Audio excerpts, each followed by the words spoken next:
오늘 워싱턴 국내 정치는 한마디로 전쟁에 다름없습니다. 익히 잘 아는 세상이 소위 공화민주 양당 대립 구도에서 미국 국내 정치, 주로 국내 정치 문제들 관련해서 온갖 정쟁이 계속되고 있는 것은 세상이 익히 아는 문제입니다. 그런데 3월 말 2년이 넘게 지속된 로버트 뮬러 특검, 러시아 게이트라고 하는 수천만 달러의 2년이 넘는 기간 동안 국고를 들여서 미국 언론들이 표현하는 말 그대로 러시아 디스인포메이션, 즉 러시아 관련한 가짜 정보, 조작된 정보에 기초해서 2016년 미국 대선에 러시아 정부가 국가 차원에서 관계해서 그들의 입맛에 맞는 특정한 후보를 선출되도록 도왔다. 그래서 힐러리 클린턴이 떨어지고 도널드 트럼프 공화당 대통령이 당선된 것이다 라는 이 소위 러시아 게이트가 오늘 미국 주요 방송들, 특별히 팍스 뉴스에 출연한 전현직 미 정부 고위 관계자들 표현을 빌리면 러시아 디스인포메이션, 러시아 관련한 가짜 정보가 기초였다고 합니다. 오늘 그 모든 흑막이 소위 러시아 게이트라고 하는 이 전쟁에 다름없는 워싱턴 정쟁이 이들 표현으로 미국 정치 역사상 전대미문의 러시아 음모 사건이 오늘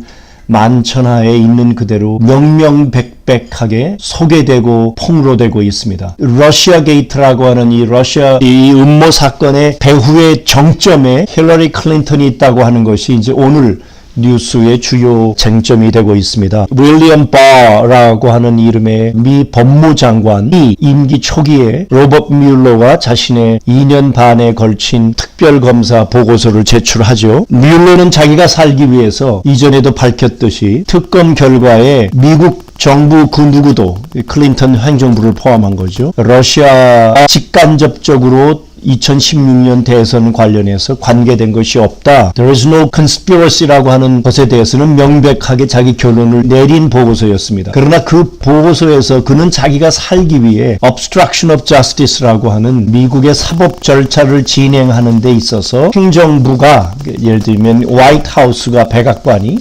트럼프 대통령이 자신의 대통령 권위를 이용해서 사법적 정의를 방해했다, 막았다고 하는 물음을 던져놓고 그 물음에 대한 자기 입장은 결론 짓지 않은 채 그 결론을 취임한 윌리엄 바 법무장관에게 맡겨놓고 손을 털고 나왔습니다. 그 400 몇십 쪽에 달하는 뮬러 특검 보고서를 검토한 뒤 윌리엄 바 법무장관이 4페이지에 달하는 요약본을 약 2주 전 세상에 발표합니다. 그 뒤 워싱턴은 정쟁의 회오리 속으로 미국의 전대미문의 토네이도가 오늘 워싱턴을 휩쓸고 있습니다. 그런데 오늘 워싱턴에서 전개되고 있는 이 워싱턴 민주공화 양당, 이 두 양당 간에 전개되고 있는 워싱턴 정쟁 토네이도는 거꾸로 날이 갈수록 더 격화되고 있습니다.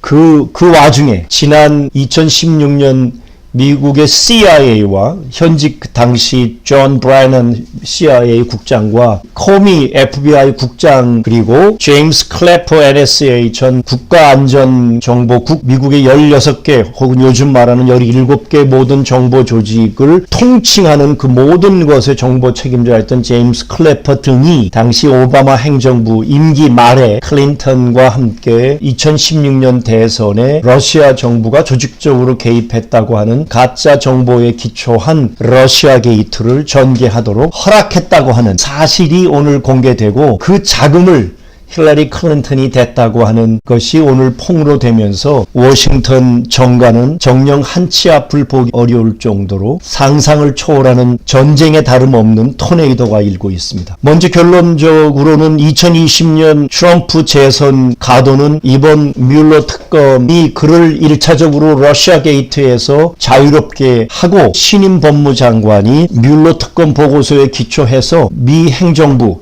트럼프 행정부는 사법 정의가 진행되고 실천되는 것을 국가 권력을 이용해서 방해하지 않았다고 결론을 내린 것에 대해서 민주당 상하 양원이 전쟁을 선포한 것에 다름없는 법무장관 사임을 요구하고 러시아 게이트 상관없이 사법 정의를 방해하고 사법 정의가 진척되는 것에 장애를 조성한 대통령이라고 해서 여전히 탄핵 절차를 밟아야 한다고 돌아가고 있습니다. 이런 모든 과정에서 오늘 앞에 말씀 올린 미래 관련해서 말씀드릴 수 있는 것은 트럼프의 대선 가도는 이미 맡아놓은 당상처럼 되고 있습니다. 오늘 칼자루가 민주당에서 백악관 공화당으로 넘어갔기 때문입니다. 거기에 더해서 이제는 사실에 기초한 미국 대선과 임기 말에 오바마 행정부, 전직 행정부가 신임 행정부를 러시아 게이트라고 하는 가짜 정보에 기초해서 sitting president라고 하는 현직 대통령을 그 선출직 대통령에서 탄핵으로 몰아내려 했던 이 헌법 쿠데타의 전모가 드러나면서 트럼프를 지지하는 지지자 수가 중도에 있던 중도 공화민주 중간에 있던 미국민 투표권자들을 포함한 사람들의 이동이 대단히 큰 폭으로 전개되고 있다고 한답니다. 이들 표현으로는 millions라고 하는 표현인데 100만, 200만, 1000만 단위로 트럼프 지지가 하루가 다르게 급격히 변하고 있다고 합니다. 미국 정치만을 얘기한다면 민주당은 2020년에도 2020년 대선에서 필패가 불보듯 하는 반면 트럼프의 재선에는 청신호가 켜져 있다고 할 수 있습니다. 마무리하면서 트럼프의 재선 가도에 청신호가 켜지면서 우리 민족 문제와는 어떤 연관을 갖게 될까? 그 부분 한마디만 더 짚고 마무리하겠습니다. 트럼프가 재선될 것이 확실시 되면서 제 소견으로는 조미관계 정상화가 탄력을 받을 것으로 전망됩니다. 트럼프의 조미관계 정상화 추진을 음으로 양으로 할 수 있는 것 없는 것 모든 것을 동원해서 방해하고 파탄시키려 했던 세력들, 오늘 미국 언론들이 입만 열면 끄집어내는 그 딥스테이트라고 하는 뒤에 숨어서 미국의 모든 것을 좌우하는 이 오늘 놀랍게도 민주당으로 대표되는 딥스테이트, 모든 언론과 정보 조직을 한 손에 쥔 딥스테이트가 일종의 수동에 자기를 방어해야만 하는 그 입장에 떨어지게 되면서 조미관계 정상화를 파탄 내리는 세력들의 입지 또한 볼턴 펌페오로 대표되는 미 행정부 내에 딥스테이트 대표들의 입지가 현격하게 줄어들고 약화되지 않겠는가 전망됩니다. 따라서 우리 남북관계, 북남관계를 아우른 역사적인 이 조미관계 정상화의 진척 속도 전망이 뮬러 특검이 막바지에 달했던 2월 말 하노이 정상회담 때 극한에 달했던 그 상태에서